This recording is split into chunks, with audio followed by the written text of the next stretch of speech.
20 days है आपका, बहुत ही क्रूशियल है और फिर से अब आपके शायद लाइफ में ही ना वापस आए। ठीक है, तो यार ये मैटर नहीं करता है कि आप कितने घंटे पढ़ रहे हैं, ये मैटर करता है कि आप किस प्रकार से पढ़ रहे हैं।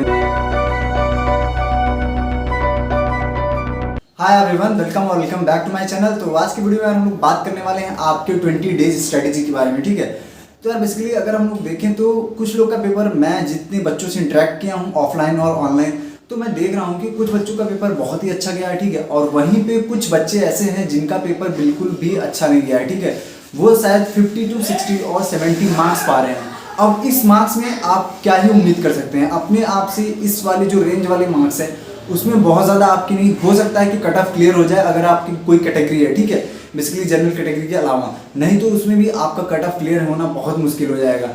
तो आज की वीडियो में हम लोग देखने वाले हैं किस प्रकार से अपना 20 डेज आप दे सकते हैं। बट 20 डेज एक बहुत ही कम टाइम होता है। अगर जेईई की यार प्रिपरेशन की बात किया जाए तो 20 डेज आपके पास बहुत ही कम टाइम होता है। ठीक है, ये 20 डेज में आपको पूरा का पूरा अपना सिलेबस कवर करना है। ठीक है, कवर अप पूरा का पूरा सिलेबस करना है, एक भी चीज़ें आपको छोड़नी नहीं है। जितना आपने पढ़ा हुआ है, जो नहीं पढ़ा है आप उसको टच नहीं कर सकते हैं, क्योंकि ये टाइम जो है वो बहुत ही कम टाइम है और आपको इनमें 3 सब्जेक्ट करना है। ठीक है, तो अभी हम लोग यार देखिए बात कर लेते हैं कि क्या क्या आपको प्रॉब्लम्स हुई। क्योंकि यार देखिए मैं जो बच्चों से इंटरेक्ट कर रहा हूँ तो मुझे पता चल रहा है कि यार वो कैसी कैसी मिस्टेक दिए हैं। ठीक है, कैसी कैसी मिस्टेक कर रहे हैं। अगर आपका इतना कम नंबर आया तो आप अपने आपसे पहले एक चीज़ पूछिए कि क्या मैंने जो पास्ट के 24 ईयर्स के पेपर थे, ठीक है, 46 ईयर के पेपर थे, वो मैंने किए हैं। ठीक है, क्या मैंने अपना पूरा ऑनेस्टी से वो पेपर दिया हुआ है कि नहीं दिया है। और अपना देखिए कि क्या मैंने टेस्ट सीरीज ली थी और क्या मैंने एनटीए अभ्यास पे पेपर प्रैक्टिस किया था। ये सारी चीज़ें अगर करने के बाद आपके नंबर नहीं आ रहे हैं तब आप बिल्कुल कमेंट में बता सकते हैं। क्योंकि अगर आपने पढ़ा है और ये सारी चीज़ें अगर आपने की है तो कहीं ना कहीं आप ये 70 वाली जो रेंज है इससे तो आप कहीं ना कहीं ऊपर चले जाएंगे। ठीक है, तो यही मैं बताना चाह रहा हूँ कि कुछ चीज़ें ऐसी होती हैं जो कि आप लोग छोड़ देते हैं, जिनके कारण आपका सिलेक्शन रुक जाता है बेसिकली।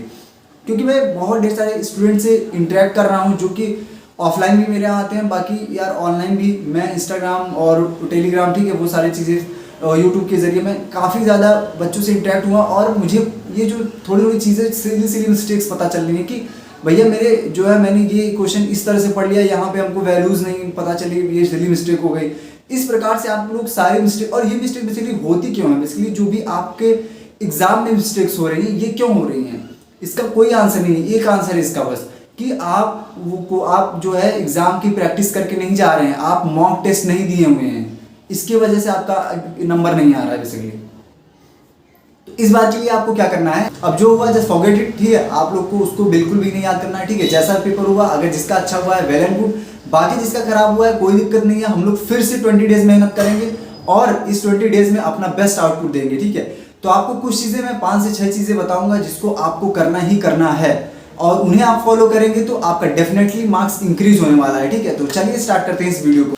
तो जो सबसे पहली चीज़ है वो है कि जो मैंने इंपॉर्टेंट चैप्टर्स बताए थे उन चैप्टर्स को कुछ लोग छोड़ के चले गए, और बेसिकली मैं नहीं, वो सारे टीचर्स यही इंपॉर्टेंट चैप्टर बताते हैं और इन चैप्टर्स को आपको इस बार छोड़ के नहीं जाना है। ठीक है, गलती एक बार की, गलती 2 बार की, बट इस बार आपको गलती बिल्कुल भी नहीं करना है।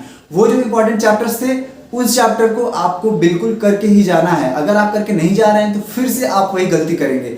और दूसरी बात है, आपको डेली का डेली मॉक टेस्ट देना ही देना है। ठीक है, आप या फिर टेस्ट सीरीज ले लीजिए, आप जो करना है आपको एनटीए अभ्यास पे दीजिए। एनटीए अभ्यास आपका ऐप आता है, आप ऐसे सर्च करेंगे तो आपको प्ले स्टोर में मिल जाएगा। ठीक है, उस पर इतने ढेर सारे जो है क्वेश्चन पेपर्स हैं कि आप उनको कर सकते हैं। और लाइव जिस प्रकार से आपका बेसिकली होता है, वहाँ पे टेस्ट होता है, सीबीटी होता है, और उसी प्रकार से आपका टेस्ट होगा। ठीक है, आपका फोन फ्लाइट मोड में चला जाएगा और आपका टेस्ट पेपर उतना ही अच्छा होगा। ठीक है, अब क्वेश्चन का लेवल थोड़ा बहुत इधर उधर रहता है, बाकी आपको अगर आपके यहाँ अच्छे नंबर आ रहे हैं तो डेफिनेटली आपके वहाँ बेकार नंबर नहीं आने वाले हैं। तो इसलिए आपको एनटीए अभ्यास पे बेसिकली लॉगिन कर लीजिए और उसको ज़रूर प्रैक्टिस करिए। एंड तीसरी चीज़ है कि अगर आप जब भी कोचिंग में टेस्ट दे रहे हैं या फिर आप एनटीए अभ्यास भी दे रहे हैं तो आपके पेपर्स अगर जैसे ही कर लेते हैं आप, तो उनमें आप एनालाइज करिए कौन कौन सी चीज़ें हमारी जो है वो गलत हो गई हैं, क्या क्या सिली मिस्टेक्स रही हैं, और उनको बेसिकली रिपीट नहीं करना है अगले दिन। ठीक है, क्योंकि आप टेस्ट डेली दे रहे होंगे, 3 आवर्स की सीटिंग ले रहे होंगे डेली का डेली, तो ये चीज़ें करनी है आपको और देखना है। और बहुत ज़्यादा डिप्रेस होने की ज़रूरत नहीं है। जो भी जिनका भी खराब गया है कोई दिक्कत नहीं है, मेहनत करिए। आपका 20 डेज है, ठीक है, 20 डेज कम टाइम होता है, बट आप अगर ये थोड़ा सा केमिस्ट्री पे ज़्यादा फोकस करिए, क्योंकि केमिस्ट्री आपकी स्कोरिंग है, तो अगर आप थोड़ा सा रट लेंगे तो वो रट के ज़्यादा चीज़ें हो जाएंगी एज़ कम्पेयर टू आप अगर फिजिक्स और मैथ्स में उतना देते हैं और उतना ही टाइम केमिस्ट्री में देते हैं, तो आपका केमिस्ट्री वाला ज़्यादा मार्क्स ला के दे सकता है, ठीक है, अगर आपको केमिस्ट्री मतलब आप अच्छे से कर लेते हैं तो ये चीज़ें हैं यार, आपको कुछ चीज़ें ध्यान में रखनी है। और मैं एक से दो चीज़ें और है जो कि मैं भूल रहा हूँ फिलहाल अभी। नेक्स्ट है यार आपका पेपर स्ट्रैटेजी, किस प्रकार से आप पेपर को देख रहे हैं, किस प्रकार से आप पेपर से लड़ रहे हैं, ये चीज़ मैटर करता है कि आपको कितना मार्क्स मिलने वाला है, ठीक है। अगर आप पेपर अच्छे से सॉल्व नहीं कर रहे हैं, जैसे मन आ रहा है वैसे सॉल्व कर रहे हैं, जिधर से मन आ रहा है उधर सॉल्व कर रहे हैं, कुछ भी कर रहे हैं, तो आपको उतने मार्क्स नहीं मिल पाएंगे जितना आप डिजर्व करते थे, ठीक है। तो बेसिकली आपको करना क्या है, जो भी क्वेश्चंस आपको नहीं आए, ठीक है, पहले पेपर अटेम्प्ट करने की स्ट्रैटेजी क्या होनी चाहिए, बेसिकली पहले आप एक बार 5 मिनट निकाल के, ठीक है, अपने कीमती समय से 5 मिनट निकाल के वो पहले आप पूरा का पूरा पेपर रीड करिए, ठीक है। जब आप पूरा का पूरा पेपर रीड करेंगे तो आपके सबकॉन्शियस माइंड में पूरी की पूरी बातें छप जाएंगी, और अगर आप दूसरा क्वेश्चन भी सॉल्व कर रहे होंगे तो वो कहीं ना कहीं चीज़ें आपके वो बैकग्राउंड में चल रही होती है, ठीक है। तो आपको सबसे पहले क्या करना है, आपको पेपर लेना है, और इसके जब आप पूरा पूरा क्वेश्चन देखेंगे फिर इसके बाद सारा का सारा क्वेश्चन पढ़ लेंगे, ठीक है। पढ़ने के बाद आपको क्या करना है, आपको ये चीज़ करना है कि बेसिकली कौन सा आपको आ रहा है कौन सा नहीं आ रहा है, ठीक है। वो आप जो क्वेश्चंस आ रहे हैं, ठीक है, उनको पहले आप कर लीजिए। उनको पहले करने का ये फायदा है कि आपको अब एक कॉन्फिडेंस आ जाएगा, ठीक है, कि हाँ मैं कर सकता हूँ। तो अगर आपको कॉन्फिडेंस आ गया देन आप इसके बाद अगला करते जाइए। और एक चीज़ और बच्चों के द्वारा पॉइंट आउट की गई है, वो है कि भैया हमको जो है टाइम भी कम पड़ जा रहा है, ठीक है, जेईई के एग्जाम में टाइम भी कम पड़ जा रहा है। अब बात करने पे पता चलता है कि टाइम क्यों कम पड़ जा रहा है, क्योंकि यार उनके पास जो टाइम गिवन है उस टाइम में किसी एक क्वेश्चन को ही लेके ना वो उस पर रगड़ रहे हैं।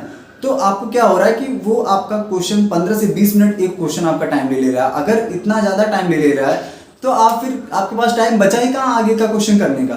तो आपका फिर कैसे पूरा आप जब पूरा क्वेश्चन अटेम्प्ट नहीं कर पाएंगे तो आपको नंबर फिर कहाँ से मिलेंगे, ठीक है।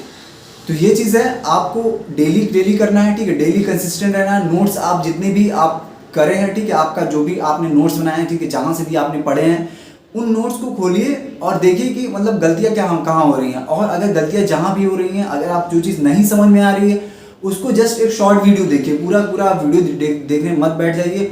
और कोशिश करिए कि जब वीडियो देख रहे हैं तो तुरंत देखिए, इसके बाद बंद कर दीजिए यूट्यूब, ठीक है, क्योंकि ये जो 20 डेज है आपका बहुत ही क्रुशियल है और फिर से अब आपके शायद लाइफ में ही ना वापस आए, ठीक है। तो यार ये मैटर नहीं करता है कि आप कितने घंटे पढ़ रहे हैं, ये मैटर करता है कि आप किस प्रकार से पढ़ रहे हैं, उन घंटों में आप किस प्रकार से पढ़ रहे हैं।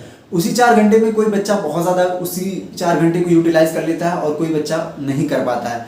तो डिफरेंस होता है कि किस प्रकार से आप टाइम को ले रहे हैं, ठीक है। तो bye bye, take care, best of luck for your exam, till then keep striving, keep achieving and keep learning. Bye bye.